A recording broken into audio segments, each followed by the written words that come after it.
నల్లపరెడ్డి ప్రసన్నకుమార్ రెడ్డి సంస్కారం లేని రాజకీయాలు చేస్తున్నారని కోవూరు ఎమ్మెల్యే ప్రశాంత్ రెడ్డి మండిపడ్డారు. గతంలో కూడా ప్రసన్న అసభ్యకర వ్యాఖ్యలు చేశారని ఆగ్రహాన్ని వ్యక్తం చేశారు. అసలు మహిళల్ని ఎందుకు టార్గెట్ చేస్తున్నారో అర్థం కావడం లేదు అంటున్న ప్రశాంత్ రెడ్డితో మా ప్రతినిధి మహేష్ ఫేస్ టు ఫేస్. మంత్రి నల్లపరెడ్డి ప్రసన్నకుమార్ రెడ్డి ఉచ్చ నీచాలు మరిచి ఘోరంగా వ్యాఖ్యలు చేయడం జరిగింది.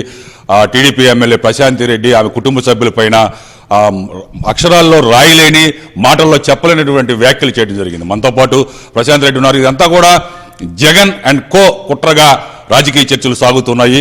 మనతో ఉన్న ప్రశాంత్ రెడ్డిని అడిగి మరిన్ని వివరాలు తెలుసుకుందాం. మేడం, ఏమంటారు ఇవన్నీ కూడా? ఇవన్నీ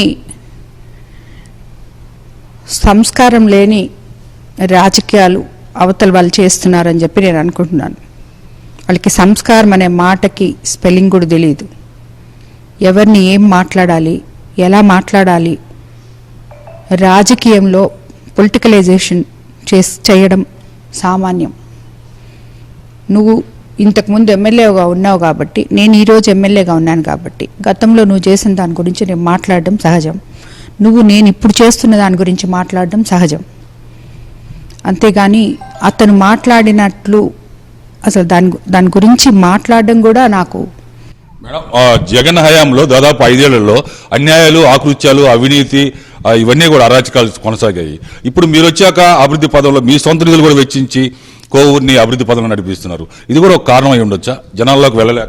అది తట్టుకోలేకనే అతను ఈరోజు కోవూరు కాన్స్టిట్యున్సీలో ఉన్న మహిళలు, నాయకులు, కార్యకర్తలు పార్టీలకు అతీతంగా నాతో కలిసి నడుస్తున్నారు.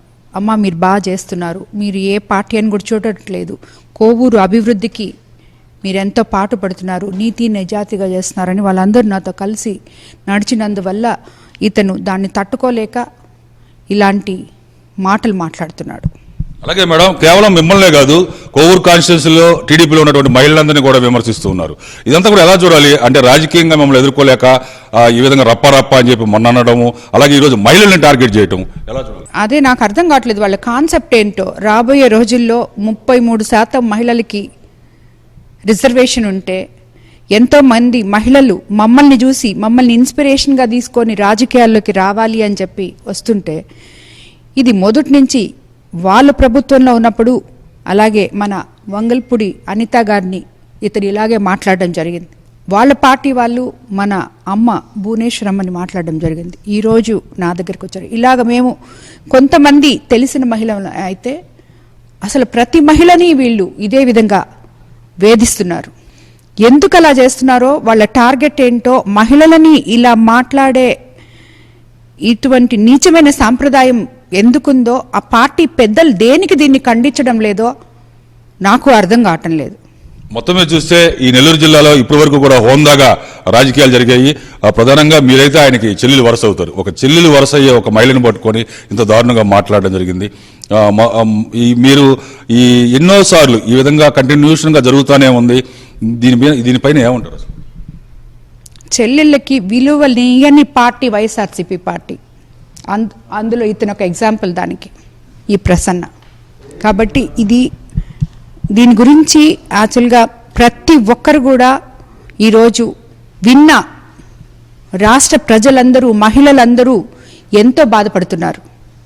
ఇలాంటి నన్ను అనుకుంటున్నారు, ఇలాంటి ఎందుకు ఈమె సేవ చేయడానికి కోసం అని చెప్పి రాజకీయాల్లోకి వచ్చి ఈమెకి ఏం అవసరం ఇవన్నీ పడుతుంది అని అనుకుంటున్నారు.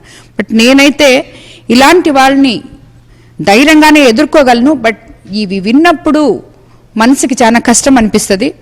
ఒక మహిళగా, ఒక గొప్పింటి కోడలుగా వెళ్ళి విధి వైఫల్యాల వల్ల నా భర్త చనిపోయి తర్వాత అవివాహితుడైన, వివాహమే చేసుకొని వేమిరెడ్డి ప్రభాకర్ రెడ్డి గారిని ఒక దైవ స్వరూపంగా భావించి నేను వివాహం చేసుకున్నందుకు ఇలాంటి నీచమైన మాటలు మాట్లాడుతున్నారంటే నా గురించి, ఆయన గురించి, వీళ్ళు ఏం మనుషులో ఇది అన్ని రాష్ట్రాల ప్రజలకి తెలుసు, అందరికీ తెలుసు. నా కుటుంబ సభ్యుల, నేను ముందు కూడా చెప్పాను, నా కుటుంబ సభ్యుల అనుమతితో, నా అత్తగారింటి అనుమతితో, నా ఆడపడుచుల అనుమతితో అందరితో కలిసి నేను ఈ నిర్ణయం తీసుకొని ఈ వివాహం చేసుకోవడం జరిగింది. దాని గురించి వీళ్ళు ఇలా మాట్లాడుతున్నారంటే వాళ్ళు ఏం మనుషులో నాకు అర్థం కావట్లేదు. చివరిగా దాదాపు కూడా ఈ ఎపిసోడ్ అంతా కూడా చూస్తూ ఉన్నాము. 6 సార్లు ఎమ్మెల్యే అని చెప్తున్నాడు. ఒకవైపు ఎన్నికల సమయంలో కూడా విజయసాయి ఈయన ఇద్దరు కలిసి ఇదే విధమైన ఆరోపణలు చేసినప్పుడు మహిళా లోకం మొత్తం కోవూరు మహిళలందరూ కూడా మీకు అండగా నిలిచారు. ఇప్పుడు పరిస్థితి ఏంది? వాళ్ళు ఎలా ఉంది వాళ్ళ సపోర్ట్? ఇప్పుడు కూడా కోవూరు మహిళా లోకం, రాష్ట్ర మహిళా లోకం అందరూ కూడా నాకు అండగా ఉన్నారు. తప్పకుండా ఇలాంటి వాళ్ళకి ఆ భగవంతుడు శిక్షిస్తాడు. మొత్తం మీద చూస్తే రాజకీయంగా ఎదుర్కోలేక మహిళల్ని టార్గెట్ చేసినటువంటి పరిస్థితి ఉంది. దీనిపైన ప్రతి ఒక్కరు కూడా మహిళా లోకం అంతా కూడా తీవ్ర ఆగ్రహం వ్యక్తం చేస్తున్నారు. నెల్లూరు జిల్లాలో ఎక్కడ చూసినా కూడా ఈ నీచమైనటువంటి భాష సంస్కృతిని దీనిపైన తీవ్ర ఆగ్రహం వ్యక్తం చేయడం జరుగుతుంది. ఇక్కడ పరిస్థితి వీడియో శాంతికుమార్తో మహేష్ బాబు, ఏబిఎన్ ఆంధ్రజ్యోతి, నెల్లూరు.